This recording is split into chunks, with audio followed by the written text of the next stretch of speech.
میں سب سے پہلے کہتا ہوں دو باتیں کردار کی حیثیت سے عورتوں میں جو سب سے بڑا رول ہو سکتا ہے آج بھی اگر اختیار کریں تو یاد رکھیے ہمارا معاشرے کے اندر بہت بڑی تبدیلی ہوگی.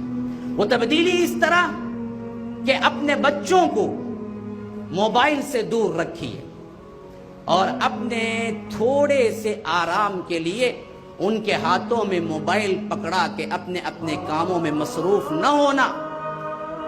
جس بچے کو شروع میں ابتدائی ایام ہی میں موبائل کی لت پڑ جاتی ہے میں تو کہتا ہوں یہ نشے سے زیادہ خطرناک ترین لت ہے جس سے نکالنے کے لیے بعد میں تم کوششیں کر لو تو بچہ کھیل کے لیے خودکشی کر لے گا لیکن بات نہیں مانے گا. یہ واقعات ہو چکے ہیں واقعتاً دنیا کے اندر.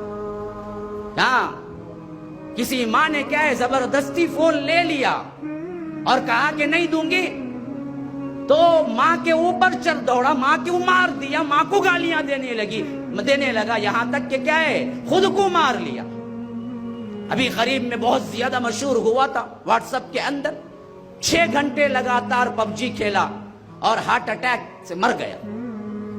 کہیں آندھرا کے اندر یہ واقعہ ہوا تھا 6 گھنٹے پوری رات لگاتار کھیلتا رہا پب جی. یہ کیا بلا ہے پتہ نہیں لیکن ایسا نشہ ہے کہ اچھے اچھے نشے والے چھوڑ دیں گے لیکن یہ پب جی کھیلنے والے نہیں چھوڑیں گے. تو یاد رکھو اس چیز کو جس کو ہم معمولی سمجھتے ہیں لیکن یہ بہت بڑی بربادی ہے. انقلابی حیثیت سے آپ کو کوئی کام کرنا ہے خاص کر خواتین کو.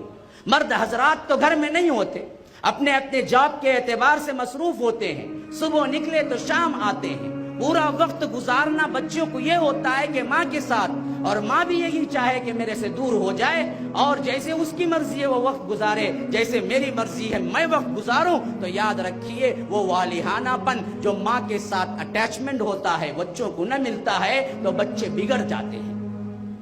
سب سے پہلی بات ہے خواتین کا دوسرا سب سے بڑا کردار معاشرے کو بنانے کے اعتبار سے تعلیم ہے. ہمارا اپنے معاشرے میں نظر دوڑائیے, حفاظ لاکھوں کی تعداد میں مل جائیں گے, علماء لاکھوں کی تعداد میں مل جائیں گے, سب مرد حضرات کے اندر. لیکن جبکہ بڑی ہوئی تعداد خواتین کی ہے تو جتنے حفاظ ہیں جتنے علماء ہیں اس سے بڑھ کر خواتین میں ہونا چاہیے علم, حافظہ اور عالمہ.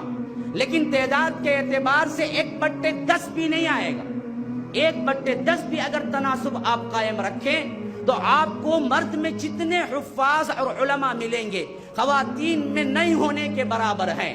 اور اسی لا علمی کے پاداش میں وہ ایسی اولاد تیار ہوتی ہے نہ جس کو کوئی فکر ہے, نہ تعلیم ہے, نہ تمدن ہے, نہ معاشرت ہے, نہ کوئی اور چیز. چاہے خانوں میں جب بڑے ہوتے نوجوان میرا دل کیا ہے در سے پھٹتا ہے. میں نے اپنی آنکھوں سے دیکھا ہے ایک جگہ سگریٹ ساتھ میں کیا ہے موبائل, اینڈرائیڈ, اسمارٹ فون پہ کوئی نیا پکچر کا گانا, پاپ میوزک, ساتھ میں کیا ہے ہیڈ فون لگایا ہوا, پوری دھن کے ساتھ دونوں کانوں کو اس حد تک ڈال کے پیوست کر لیا ہے کہ اگر لاری کا ہارن بجے بھی تو پتا نہیں ہوگا, جب اس کے میت پہ گزر گیا تب پتا ہوگا اسے پیچھے لاری تھی. اس حد تک اپنے کانوں میں ڈال کے ٹھونس لیتا ہے.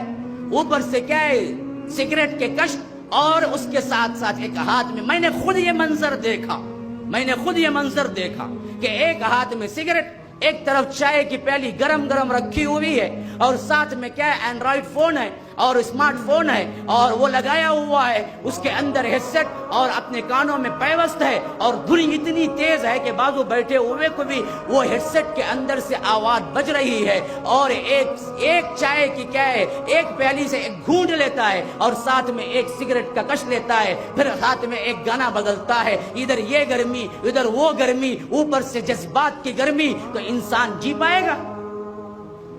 نوجوان ہمارا سرمایہ ہے, نوجوان ہمارا کیپٹل ہے. لیکن آج نوجوان کس حد تک کھوکھلے ہو چکے ہیں پتہ ہے؟ پہلے زمانے میں خطرہ ہوتا تھا کہ 40 سال بعد اٹیک آئے. بعض سائنسدانوں نے تو یہاں تک, بعض اطباء نے تو یہاں تک تھا کہ 45 کے بعد کیا ہے خطرات محسوس ہوتے ہیں اور 50 کے بعد 90% ہوتا ہے, 60 کے پاس 95-99% اٹیک کا احتمال ہوتا ہے. لیکن آج کی تازہ ترین خبر یہ ہے مسلمانوں، جان لو اچھی طرح، 18 سے لے کر 25 تک کی عمر کے سب سے زیادہ اٹیک ہوتے ہیں دنیا میں آج۔ 18 سال کی عمر سے 25 سال کی عمر کے اندر سب سے زیادہ اٹیک ہوتے ہیں، اور سب سے زیادہ اٹیک ہونے کا احتمال ہے غذا ایسی، بگاڑ ایسا، تمدن ایسا کہ انسانی طبیعت کے اندر جو چیز منفی ہے وہ سب کے سب اس کے اندر جمع ہوتے ہیں۔ اس حالت میں سب سے زیادہ یا تو جذبات سے مرتا ہے یا تو کیا ہے مایوس ہو کے مرتا ہے۔ خودکشیوں کی تعداد جہاں سب سے زیادہ آرام دہ ممالک ہیں ترقی یافتہ، وہاں اتنی ہی زیادہ کیا ہے خودکشیاں ہوتی ہیں۔ کیوں؟ اندر کا دل جس کے اندر رب الہی کی محبت ہونی چاہیے تھی، وہاں دنیا کی محبت اور غلاظت نے اتنا گھر گھر لیا کہ یاد رکھو اسے چین نصیب نہیں ہو رہا ہے باوجود ننگی فلمیں دیکھنے کی۔ اور کیا ہے، اور کیا ہے، اور کیا ہے، اور کیا ہے؟ اس حد تک معاملہ برباد ہو چکا ہے نوجوانوں کا کہ غلاظت نہ رہی، حرام کاری نہ رہی، حتیٰ کہ دن نہیں رات بھر آج کا نوجوان یہ سوچتا ہے کہ جیو کی 3 GB جو پر ڈے فری آ رہی ہو اس کو میں کیسے استعمال کر کے ختم کروں، اس کی دھن یہ ہوتی ہے۔ نماز پڑھوں، روزہ رکھوں، عبادت کروں، یہ دھن نہیں ہوتی ہے۔ اس کی دھن یہ ہوتی ہے کہ یہ 3 GB جو فری دے رہا ہے نا، اس کو 24 آورز کے اندر کیسے ختم کروں۔ بکواس سے بکواس تر، حرام کاری سے حرام کاری تم ہی ہو جائے، کوئی مسئلہ نہیں، ہمیں دھن یہ سوار ہے کہ ہم کیسے ان 3 GB کو پر ڈے کے اندر ختم کر دیں۔